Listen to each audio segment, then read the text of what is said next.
Sir Alfred, ganito kasi yung client eh. May biglang mabait, biglang susungit. Kailangan ko silang i-motivate na, kailangan ganito mo pakitunguhan yan. Makinig ka muna. Walang supplier ang sinasabi na mas matalino kami sa customer namin. Lagi customer is laging mas matalino. But ang kaya namin gawin is magbigay ng suggestion and opinion. Ito customer natin. Dapat pag nag-deliver ka, ganito. Ito may special arrangement kami ng client na to. Ito rin yung ibigay mo sa kanya. Customer service. Always ang ganitong klaseng negosyo is a customer relationship and the customer service. And then you will get the customer loyalty. Na-try ko na lahat ng experience kung paano i-market yung water station. And napaboom ko naman. Now, the credibility na nagtuturo sa inyo ngayon, nag-share sa inyo ng experience, is mayroong bottom line na pinanggalingan. Na kung kinaya ko, kaya nyo rin yun. Now, tanungin mo ako, ano ang pinaka-the best when you wanted to start a water refilling station business? Siyempre, boss, kung ako magre-recommenda, gusto ko yung the best ang ibigay sa'yo. Sa market ngayon, sobrang taas ng competition. Pag mataas ang competition, mahirapan kang lumaban, lalong-lalo na sa price war.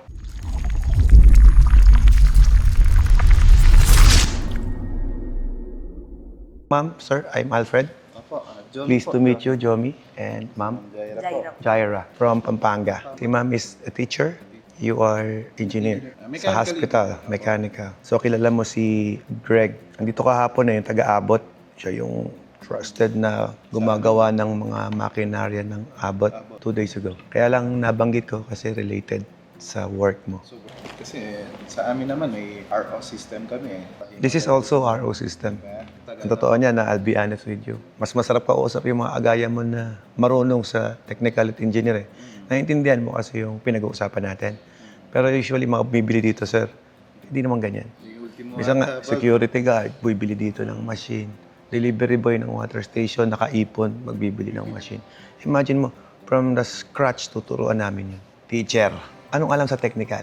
Ano ang masasabi natin sa isang guro na ito mechanical to tuturo natin sa kanya. Pero basically, sir, kapag nagiging bread and butter na po nila yan, ninyo yan, kahit ayaw mong matutunan mo yan.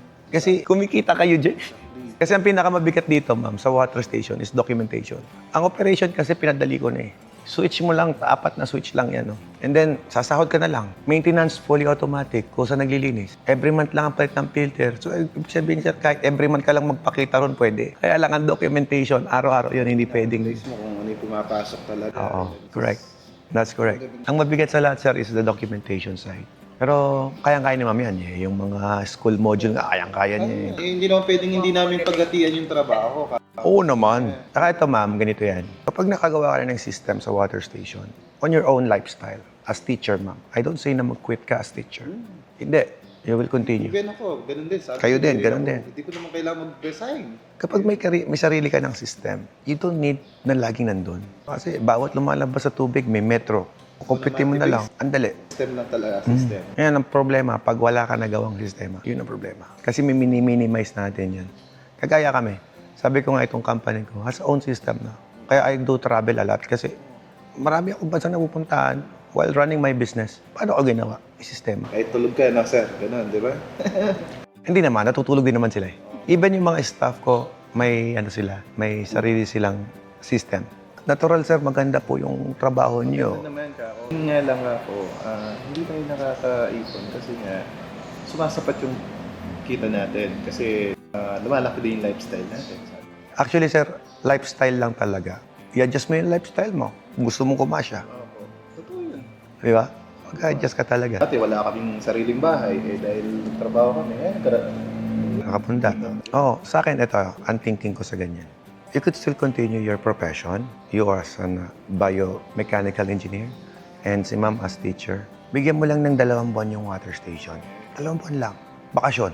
Tapat mo ng bakasyon. November and December, maganda yan. Kalakasan yan. Kaya ganito yan. During time ng vacation, kung talagang kailangan mo tutukan kasi yun. Kasi dapat from the start, ikaw yung naka-hands-on. Kasi para alam mo yung galaw, alam mo yung trabaho ng refiller, trabaho ng delivery boy, trabaho ng iba pang mga tauhan mo. Kasi kagaya ko, silang lahat dito, kung ano man ang ginagawa nila, pinagdaanan ko yun. Why? Importante kasi na malaman ko kung gaano kahirap yung sitwasyon ng ganun. Kasi kapag, kunyari, si after sales nagsabi sa akin, Sir Alfred, ganito kasi yung client may biglang mabait, biglang susungit. Siyempre, yung bata na ganun, kabataan kasi yung mga tao ko Kailangan ko silang i-motivate na, kailangan ganito mo pakitunguhan yan. Makinig ka muna. Tuturuan ko sila. Basically, ang nangyayari po, sabi nga namin ganito eh, walang supplier ang sinasabi na mas matalino kami sa customer namin. Lagi customer is laging mas matalino. But ang kaya namin gawin is magbigay ng suggestion and opinion. Our suggestion and opinion is based on our experience and proven na successful. Now, if the client has own system, hindi ko pwedeng pakialaman yan. Kasi pwedeng yung lifestyle mo hindi fit doon. Yung trabaho ko noon hindi fit sa kamukha ng trabaho nyo. Parang diet plan lang yan. Yung iba, okay sa keto diet. Yung iba, okay sa OMAD. Yung iba, okay. Pero yung iba, hindi okay doon. Hindi lahat nagapayat doon. So basically, merong right na system for you na mag-fit on your own lifestyle. Kasi kagaya ko, ako yung tao, sir, I'll be honest with you, ako yung tao na hindi ko kaya yung trabahong paulit-ulit. Hindi ko kaya yun. Yung paulit-ulit na ginagawa, hindi ko kaya yun. But unless, gawin ko to, pag perfect ko na yan, le-level up ko yung sarili ko, iba naman. Ganon. Kapag na-level up ko na, gusto ko, iba na namang level. Pag pinabalik mo ko doon, kaya ko gawin yun. Umaga, kaya ko mag-welding, kaya ko mag-grinding. May bago kong tauhan na papasok sa akin, hindi marunong mag-welding, turuan kita. Turuan kita mag-grinding. Kung magaganto ito yan. Sa water station, simple. Siyempre, lahat ng tauhan na makukuha mo, hindi naman marunong mag-deliver ng tubig. O ituturo mo sa kanila, eto customer natin. Dapat pag nag-deliver ka, ganito. Ito, may special arrangement kami ng client na to. Ito rin yung ibigay mo sa kanya. Customer service. Always ang ganitong klaseng negosyo is a customer relationship and the customer service. And then you will get the customer loyalty. It's a sukli na lang yon ng ginawa mong sistema. Kasi customer loyalty hindi tatagal kung wala kang binild na customer relationship. Kaya ako ganito, kahit nasa dito, sabi ko nga, may sistema, bakit ako nandito? Monitoring and personal assistance sa mga clients ko. Yun yung ginagawa ko ngayon. Na usually, kahit sila, kaya naman nilang ibigay yung informasyon na kailangan mong malaman dito. Even yung mga staff ko, well-trained na po yan. They don't need me here. Actually, pagdating ko rito, sir, may client tayo. Taga saan yun? Yung nasa kabila. Taga saan? Antipolo? Yeah. Bago kayo dumating, sir, may client dito, taga Antipolo, nasa kabila. Bago ko dumating dito, bayad na, nakapag-avail na. Basically, kahit wala pala ako dito, may bibili. So that's we called system. Kagaya mo, sir, napanood mo na yung mga videos, napanood mo yung mga ginagawa ko, yung mga tips and tutorials kung paano sa management ng negosyo, ng tauhan. Kung kaya ko, mas kaya mo yun, boss. Sabi ko nga, simulan lang natin. Di ba? Yeah. Simulan lang natin. Tiwala ka lang ako. Kasi hindi ko naman pwedeng ako lang. Ako Yeah. hindi naman pwede. Ano ka kasi, may mga bagay na kailangan malinaw sa aming dalawa. Kami, ma'am, share ko lang din, kami ni Mrs. ko, ganito kami mag-isip. Alam mo itong negosyong to, nung nagtayo ako ng water station, kontra din siya, sir. Ayaw ni Mrs. to. Kasi hindi siya negosyante. Ako negosyante na ako eh. Bata pa lang, negosyante na ako. Takot siya sa negosyo. Sanay siya na, hindi naman siya government employee or hindi siya nagtatrabaho as employed. Self-employed din siya, kaya lang sa banking naman siya. So ngayon ako, ang hirap niyang turuan na, paano ba yung negosyo? Paano ba yan? Business, malawak. Kung mag-negosyo tayo ng water station, mangungutang ako. Kasi wala akong kapital eh. Nangutang ako. Lending, inutangan ko kasi mabilisan. So, nung napautang ako ng hindi bangko eh. Lending nga eh. So, parang maliit na ruler lang yun. Ang laki-laki lang interest. Ang laki nun. And then, ang ginawa namin, sabi ko, Mami, magtiwala ka dito sa gagawin ko. Support mo ko. Ayaw niya akong supportahan, sir. And that's what time na, ito mga parod ng asawa ko to sigurado eh. And there was a time na, syempre, bago pa lang kami nagsasama. Isa pa lang anak namin. Parang, hindi niya alam kung saan tatakbo yung buhay namin. Kasi unstable. So, hindi namin alam kung paano makakabenta ba itong negosyong to. Water station ako nag-start, sir, nung sinasabi ko. Water station, That was 2008. November 1, November. Sabi ng mga biyanan ko, nag-start ka ng November 8 kasi infinity, ganyan, Chinese belief, ganyan. Sabi ko naman, I can't not wait that long. Bawat araw sa akin importante kasi may utang ako na kailangan kong bayaran. So, I need to work. Ang ginawa ko, ma'am, my first sale was in Cementerio. Yeah. Kasi undas eh. November 1, nandun ang mga tao sa Cementerio. Ito ang binenta ko. And I sold 3,000 pesos in one day. Not bad for the start. Hindi pa ako nag-opening, wala ako pampahanda. Kasi may obligasyon eh. Wala sa akin yung sinasabi mong opening, yung mga mga pa-blessing. Wala, I skip all. Kasi nga, may obligasyon eh. Imagine mo, that bottle, 3,000 pesos. in one day. And then kinabukasan, walang benta, tapos na yung ondas. Doon na mag-i-start ngayon yung water station na refilling. November 2, saan ko i-deliver yung mga bote na may laman? Sir, ang tanong, sinong magtuturo sa akin ng marketing? Sinong magtuturo sa akin kung paano i-alok yung tubig ko? Sinong nagbuo ng machine ko? Everything is ako. Ito, hindi ko makalimutan, sir. I sold 180 pesos in one day. 180 pesos. No, 180 pesos. It's only 5. Malungkot yung wife ko. Sabi niya, ayan, sinasabi ko siya, buon tayo sa utang. Tapos nagalit pa siya, ma'am. Kasi those time, yung 180 pesos, pinambili ko pa ng pigar-pigar dyan. Alam mo yung pigar-pigar? Yung karne ng baka, ng kalabaw. Pinakain ko sa mga tao ko. Kayo, sir, mag-aabil kayo or hindi, it's okay. I-assist ko kayo. Alam mo, kadalasan ng client ko dito, mga teacher, ang problema ito, retired na bago nagnegosyo. Mali. Huwag mong intayin yung retirement fee bago ka magnegosyo. Dapat habang malakas ka, habang may trabaho ka ngayon, kung kaya mo, simulan mo na. Bakit papatagalin mo pa yung retirement fee? Ma'am, ang negosyo may downside, may failure kung minsan. At least may backup ka pa rin na, I still have my work, I still have my job. O makikwento ko lang sa'yo. So, struggle na kami. Sana ko makukuha ng pambayad ng utang. Doon mo marirealize kung gaano mo dapat pahalagahan yung mga tauhan mo. Kagaya ngayon, parating na yung bagyo, di ba? Ngayon, pinapauwi na ni Miss ko lahat ng tao ko. Pinag-half day namin sila. Kasi gusto namin makapag-prepare din sila sa pamilya nila ng preparation nila bago dumating ang flood. And habang dito sila, nag-prepare na rin kami ng bucket, emergency bucket for them. Para in case kung lumubog man tayo or what, meron agad sila. Sabi ko nga kay wife, nagbago ang lahat. Nagbago ang lahat kung papaano. Ako dati yung nagmamalasakit, ngayon siya na. Kasi naipakita ko sa kanya yung dapat ganito mamahalin yung tao mo. Kasi tao natin yan eh. Yung nagiging source of income natin. Diba? Sabi ko, ikaw ba para sa sarili natin nakapag-prepare ka na? Hindi pa. Yun ako yung mga tao ko. Yung wife ko, gabing-gabi na. She preparing the bucket alone. Small preparation for them. Yan, pamimigay nila sa kanila mamaya ulit yan. So, ganon kami dito. Halos monthly na nga yung bigas supply nila eh. Sabi nga namin sa Watermax, kapag tauhan ka namin, I'm not saying na yayaman ka dito, but I will make sure na yung pamilya mo hindi magugutom. Ayan sila. Ayan sila. Di ba? Kaya sabi ko nga, alagaan mo para yung sistema tumuloy-tuloy. Mafe-feel mo sa kanila kung malungkot sila sa trabaho nila eh. Di ba? O, natawa-tawa ka ngayon. Kasi kapag malungkot yan, di magtrabaho na maayos yan. Pag kulang yan, magnanakaw yan. Sumali mo sila. Bigay mo yung karapatan nila. Bigay mo lahat ng kaya mong ibigay for them. And everything will follow. Kumbaga dito sa amin, mission na nga eh. Kumbaga, it's not just a business. It's a mission na turuan namin yung mga client namin and ang mga staff namin na bigyan silang trabaho. Sa water station, nakapagbigay ng livelihood, meron kang trabaho mabibigay sa mga less fortunate. Di ba? Sila, for example, mga taong ka na di nakapag-aral, di nakapagtapos, di ba? Pwede sila maging delivery boy. Yung office work man, liquidation mo, kahit paano, high school graduate, marunong na yun. Oh.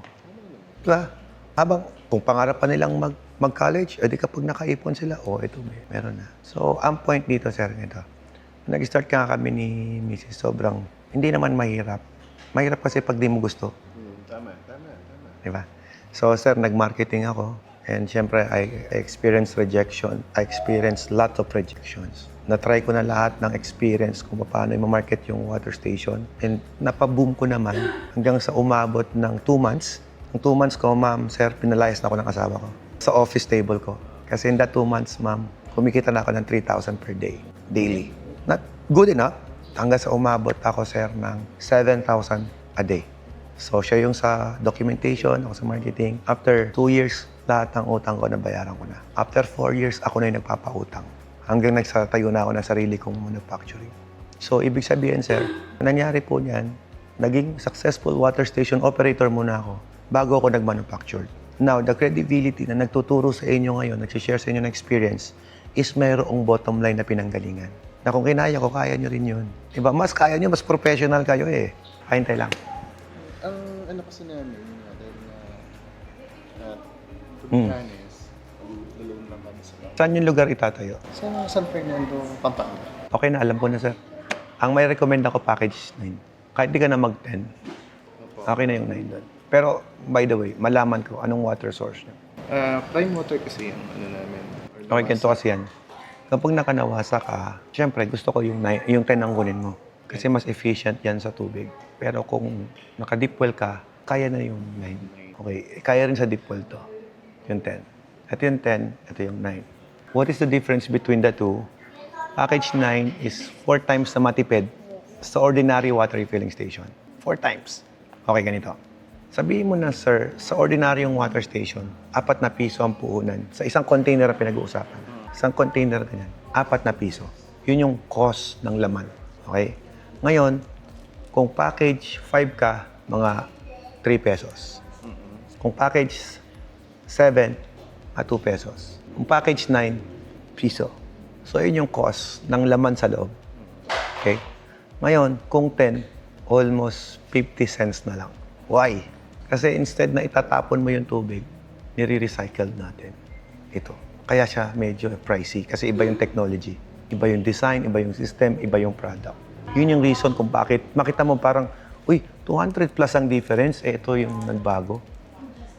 Kagandahan dito, kahit tubig alat, kaya niyang linisin. Kahit anong water source, kaya niyang ayusin. Yun ang maganda sa kanya. Now, tanungin mo ako, ano ang pinaka-the best when you wanted to start a water refilling station business? Siyempre, boss, kung ako magre-recommenda, gusto ko yung the best ang ibigay sa'yo. Sa market ngayon, sobrang taas ng competition. Pag mataas ang competition, mahirapan kang lumaban, lalong-lalo na sa price war, kung mayroong price war sa inyo. Pangalawa, kung may price war man, o kaya walang price war, kahit walang price war, ang mangyayari po, malaki pa rin ang nagiging revenue mo kasi mas efficient yung makina. So, mas mabilis bumalik ang puhunan kasi nga, maliit ang cost. So, meaning to say, boss, kahit sabihin mo sa akin na, ay sir, pinangutang lang namin yung yung puhunan namin, kagaya mo, nangutang ka lang din. Bossing, nung start ako ng water station, I go for package 9 agad eh. Technically, nangutang ako sa bangko. Ako gumawa mismo ng makina ko. Di ba? So, nung time na yon, sir, daming tubigan na dito sa lugar namin. Hindi ko goal na pasarahin sila. Ang goal ko lang magbenta. Kaya lang naramdaman nila ako to the point na yung mga kalaban ko, pupuntahan na yung water station ko, sinisilip yung makina na gamit ko. Sinisilip nila. And then eventually, yung mga kalaban ko na yon, naging customer ko na rin. Ngayong customer ko na rin sila, nagpagawa na sa akin ng mga machines. Ayun, after 10 years of operation ng tubigan ko, nag-decide na rin akong isara. Bakit? Kasi kalaban ko na yung sarili kong customer, which is not good. Kasi ako nagturo sa inyo magnegosyo, tapos kinalaban kita. Pag pumunta ka dito sa Alcala, halos ng lahat ng tubigan dito, akong nag-install eh. Dito sa lugar na rin. Imagine mo, lahat ng customer ko din. Yung tao ko, tsaka tao ko, at may-ari ng tubigan na kliyente ko, nag-aaway na dahil sa customer, which is not good. Diba?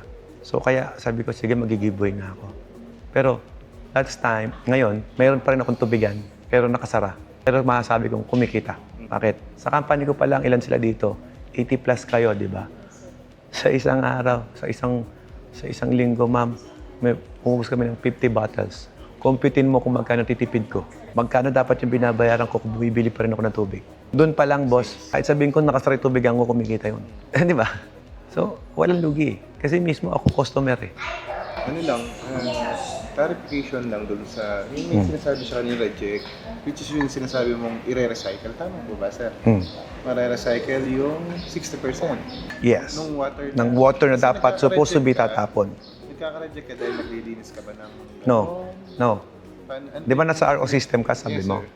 Sinasa RO system ka, di ba ang RO pagka yung madumi tatapon na niya, yung malinis lang kinukuha natin, papunta sa tangke, finished product. Saan mo tinatapon yung reject?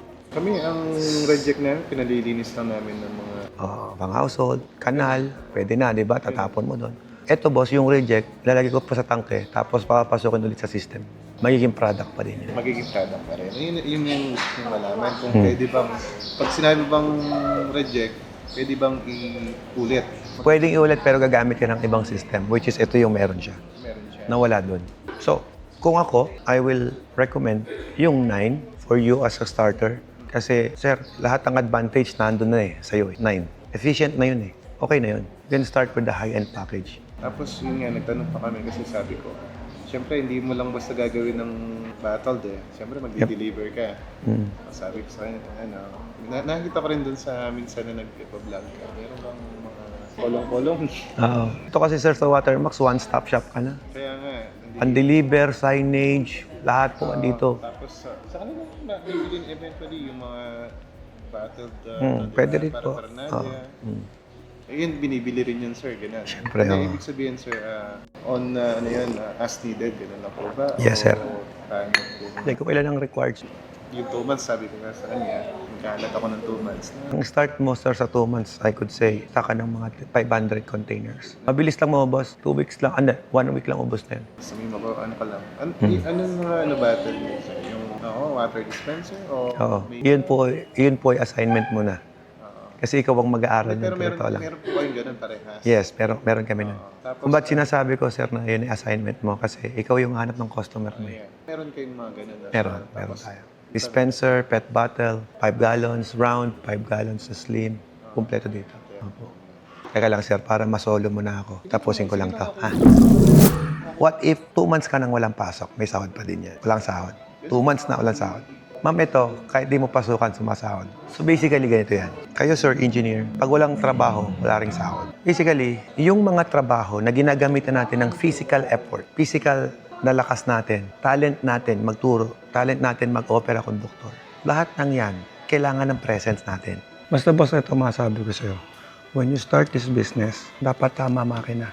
Kasi yan yung magiging heart ng water station mo. Siya yung gagawa ng sarili mong produkto. Sabi nila, ang negosyong water station is sukian. Ang tanong ko sa'yo, paano ka magkakaroon ng suki kung palagi late ang delivery mo? Logic, simple lang. Customer service, good deliveries, good customer relationship equals customer loyalty.